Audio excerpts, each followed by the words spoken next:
राष्ट्रपति द्रौपदी मुर्मू ने साल 2023 के दूसरे चरण के रक्षा अलंकरण सम्मान, अति विशिष्ट सेवा मेडल और विशिष्ट सेवा मेडल सहित कुल 84 पदक प्रदान किए।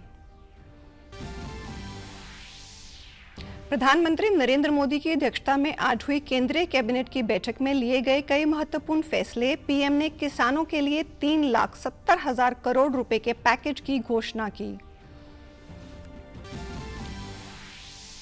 अमरनाथ यात्रा 1 जुलाई से शुरू, जम्मू कश्मीर प्रशासन और पुलिस ने की मॉक ड्रिल। कैथल से सेवादार श्रद्धालुओं का जत्था बालटाल में भंडारा लगाने के लिए रवाना।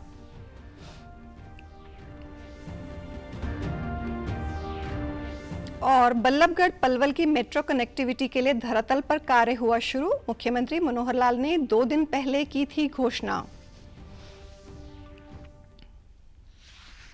नमस्कार, मैं हूं शैली तनेजा। अब समाचार विस्तार से। राष्ट्रपति द्रौपदी मुर्मू ने साल 2023 के दूसरे चरण रक्षा अलंकरण सम्मान वितरित किए। तीनों सेनाओं के लिए राष्ट्रपति ने अति विशिष्ट सेवा मेडल और विशिष्ट सेवा मेडल सहित कुल 84 पदक प्रदान किए। उन्होंने नई दिल्ली में राष्ट्रपति भवन में रक्षा संस्कार समारोह में ये अलंकरण सौंपे। राष्ट्रपति ने अनुकरणीय सेवा के लिए 52 अति विशिष्ट सेवा मेडल, अति विशिष्ट सेवा मेडल के लिए 1 बार, 3 उत्तम युद्ध सेवा मेडल और 28 परम विशिष्ट सेवा मेडल प्रदान किए।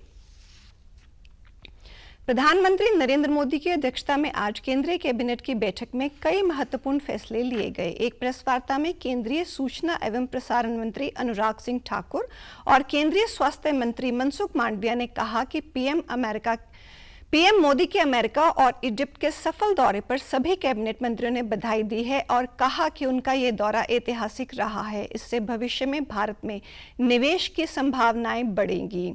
उन्होंने बताया कि प्रधानमंत्री हमेशा किसानों के कल्याण के पक्ष में रहे हैं। आज भी गन्ना किसानों को उचित मूल्य मिले, इसके लिए 1 अक्टूबर 2023 से 30 सितंबर 2024 तक की अवधि में चीनी मिलों के द्वारा गन्ना किसानों को उचित मूल्य मिले, उसमें बढ़ोतरी की गई है। अब गन्ने का मूल्य 315 रुपए प्रति क्विंटल निर्धारित किया गया है। नेशनल रिसर्च फाउंडेशन बिल 2023 को मंजूरी दी गई है। अब इसे संसद में पेश किया जाएगा। पीएम प्रणाम योजना को मंजूरी मिली है। 23 से 30 सितंबर 2024 तक की अवधि में चीनी मिलों के द्वारा गन्ने किसानों को उचित मूल्य मिले, उसमें बढ़ोतरी की गई है। आज तक का सबसे ज़्यादा जो दाम है 315 रुपये प्रति क्विंटल मूल्य उसको निर्धारित किया गया है। ये गन्ने के मूल्य का भुगतान चीनी मिलों द्वारा सीधे तौर पर किसानों को किया जाएगा। प्रधानमंत्री मोदी जी ने कहा, जय जवान, जय किसान, जय विज्ञान और जय अनुसंधान। तो अनुसंधान की जब बात आती तो रिसर्च को बल देने के लिए आज मंत्रिमंडल ने नेशनल रिसर्च फाउंडेशन की स्थापना के लिए नेशनल रिसर्च फाउंडेशन बिल 2023 को संसद में प्रस्तुत करने की अनुमति दी है। वहीं डॉक्टर मनसुख मांडविया ने बताया कि किसानों के लिए 4 अलग अलग प्रावधानों के तहत उर्वरकों के लिए 3,70,000 करोड़ रुपए के पैकेज की घोषणा की गई।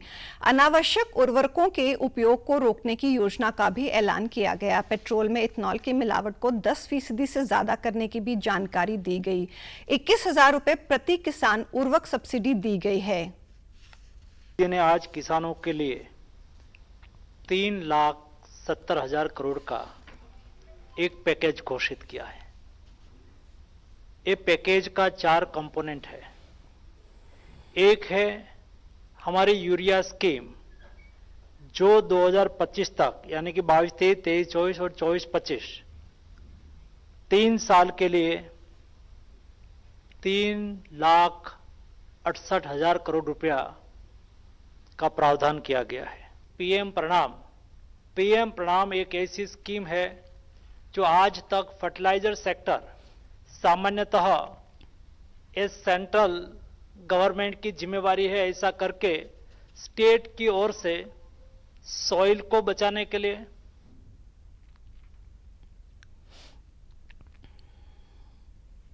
अमरनाथ यात्रा से पहले जम्मू कश्मीर प्रशासन और पुलिस ने संयुक्त रूप से मॉक ड्रिल की। सुरक्षा के तहत यात्रा का काफिला रवाना किया गया।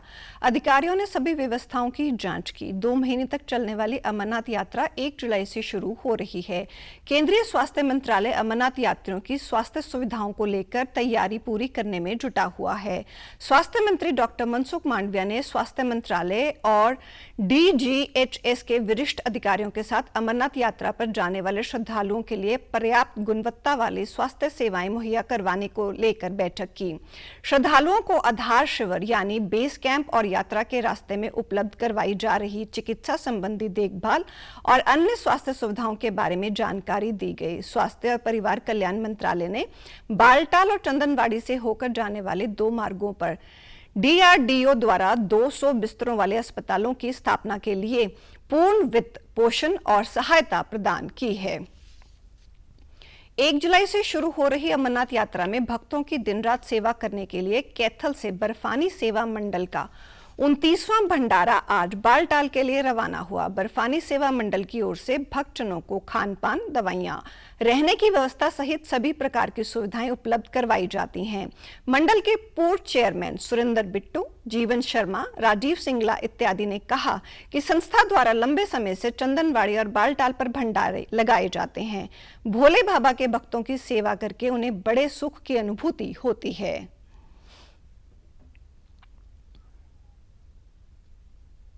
इस वर्ष जो है और पिछले साल हमारे को स्पेशल दोमेल गेट के बाद बालटाल से जहां से यात्रा शुरू होती है वहां पर श्री अमरनाथ श्राइन बोर्ड ने हमें जगह दी है। भाई आप इसी जगह पर लंगर लगाए।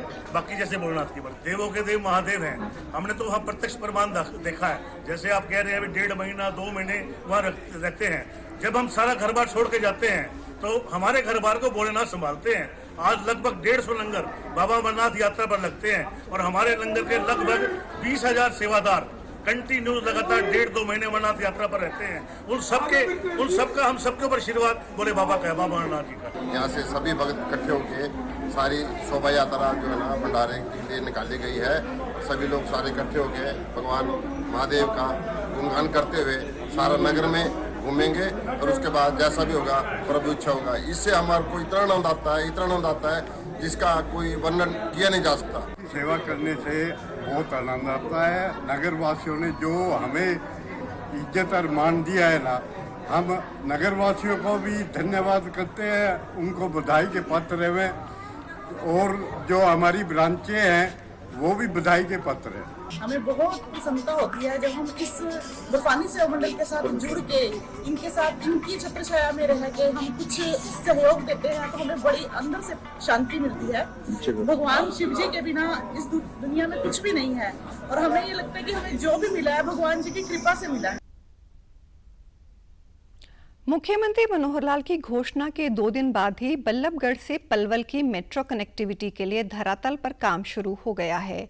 मुख्यमंत्री द्वारा स्वीकृति के बाद मेट्रो प्रोजेक्ट की टेक्नो फिजिबिलिटी स्टडी के लिए 26 जून को आदेश जारी हुए और मंगलवार से इस पर काम भी शुरू हो गया।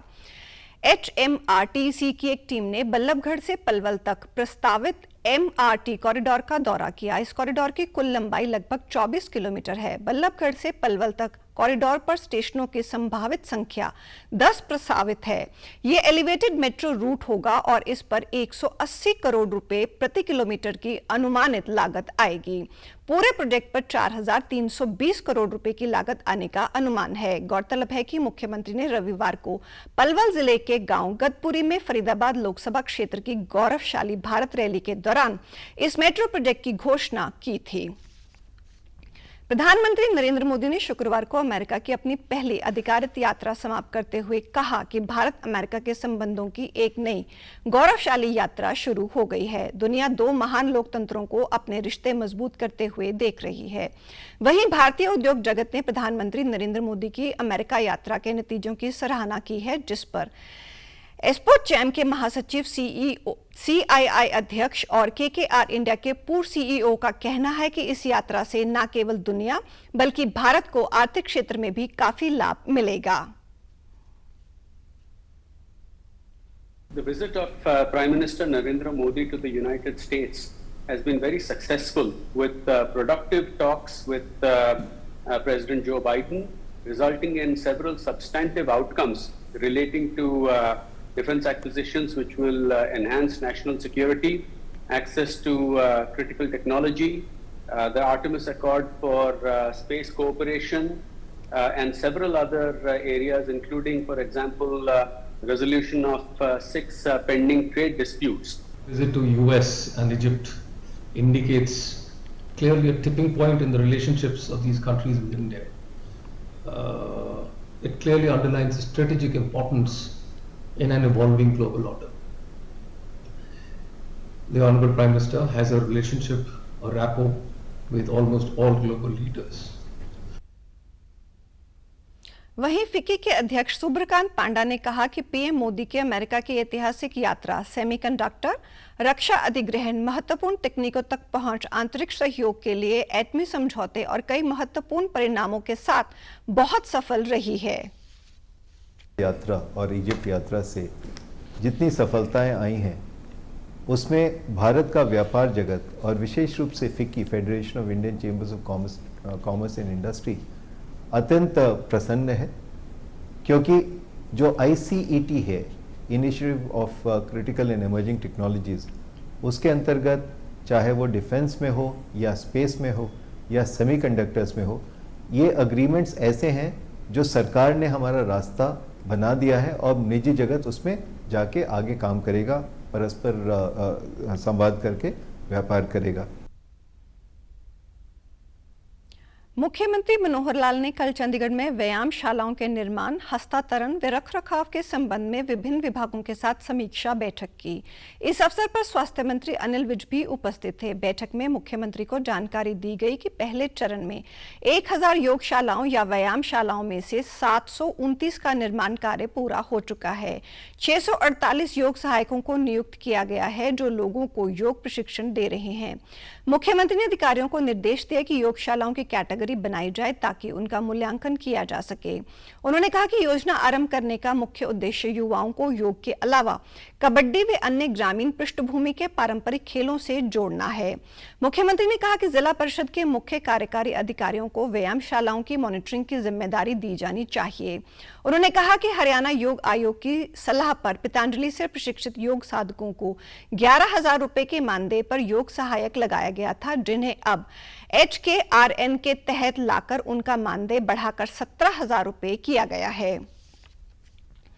IIT मुंबई ने इतिहास रच दिया है। 2024 की QS वर्ल्ड रैंकिंग में IIT मुंबई ने दुनिया भर की टॉप 150 यूनिवर्सिटीज में जगह बनाई है। IIT मुंबई को 149वां स्थान मिला है, जो पिछले वर्ष के मुकाबले 23 रैंक ऊपर है। IIT मुंबई की इस उपलब्धि के लिए केंद्रीय मंत्री राजीव चंद्रशेखर ने मोदी सरकार द्वारा पिछले 9 वर्षों में शिक्षा के क्षेत्र में किए गए सुधारों को श्रेय दिया है।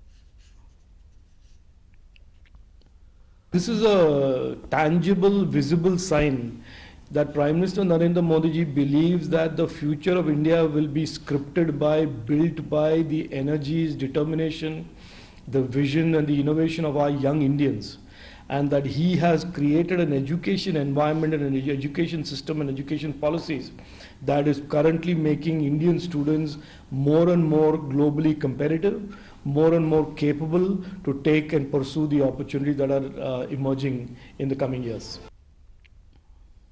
2024 की QS वर्ल्ड यूनिवर्सिटी रैंकिंग में भारत के 45 विश्वविद्यालयों को जगह मिली है। IIT Delhi, IIT Madras, IIT Kanpur, Delhi विश्वविद्यालय, JNU जैसे संस्थान शामिल हैं। QS के संस्थापक और CEO ने कहा कि इस बार रैंकिंग में विश्व के 2900 संस्थानों को शामिल किया गया है।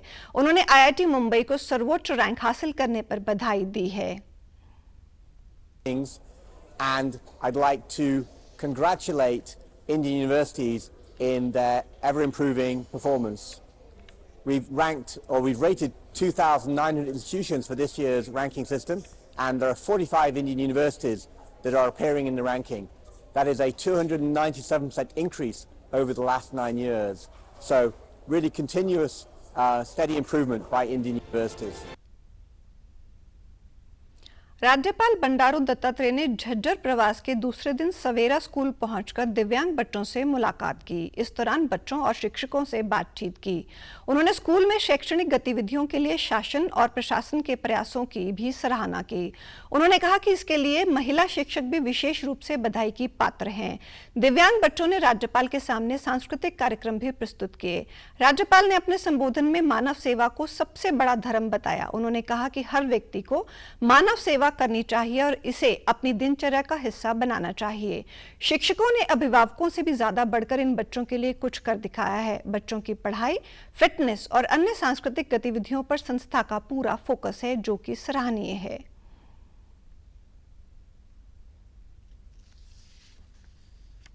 मानव सेवी माधव सेवा, मानव सेवा ही जो है माधव सेवा होता है। इन दिव्यांग बच्चों को सामान्य रूप देकर उनको अच्छे पौर बनाने में जो कार्य कर रहे हैं, उसके लिए मैं सभी हमारे स्टाफ को अभिनंदन करना चाहता हूँ। हमारे महिला जो शिक्षक है, वो लोग जो है माता के रूप में काम कर रहे हैं, उनको विशेष रूप से मैं अभिनंदन करना चाहता हूँ। तो मैं जो स्पीच शेयरिंग का लड़के को देखा, उसको पढ़ाने के लिए जो टीचर वहाँ जो थी, वो जो है पूरा ध्यान, पूरा मन और उसका कुवत लगाकर जो है वो सिखा रही थी। तो इतना जो है समर्पण भाव से काम करना बहुत बड़ी काम है। कम वेतन में अच्छा काम करके समाज की सेवा करने में सभी आपको मैं धन्यवाद देता हूँ। आईसीसी ने कल मुंबई में वनडे क्रिकेट विश्व कप 2023 के शेड्यूल का ऐलान कर दिया है। विश्व कप का आयोजन आगामी 5 अक्टूबर से 19 नवंबर तक होगा। क्रिकेट इतिहास में पहली बार ऐसा हो रहा है जब पूरा विश्व कप ही भारत में खेला जाएगा। भारत इससे पहले साल 1987, 1996 और 2011 के वनडे विश्व कप की संयुक्त मेजबानी कर चुका है। विश्व कप के दौरान 10 टीमें राउंड रॉबिन लीग में एक दूसरे से भिड़ेंगी, जिसमें कुल 45 मुकाबले होंगे। पहले मुकाबले में 5 अक्टूबर को इंग्लैंड और न्यूजीलैंड की टीमें आमने सामने होंगी। मेजबान भारत ग्रुप दौर में अपने सभी 9 मुकाबले देश के अलग अलग मैदान पर खेलेगा। भारत विश्व कप में अपने अभियान की शुरुआत 8 अक्टूबर को चेन्नई में ऑस्ट्रेलिया के साथ खेलकर करेगा। 15 अक्टूबर को अहमदाबाद में पाकिस्तान से भिड़ंत होगी। 15 और 16 नवंबर को सेमीफाइनल मुकाबले खेले जाएंगे, जबकि फाइनल मुकाबला 19 नवंबर को अहमदाबाद के नरेंद्र मोदी स्टेडियम में होगा। समाचारों में आज इतना ही। नमस्कार।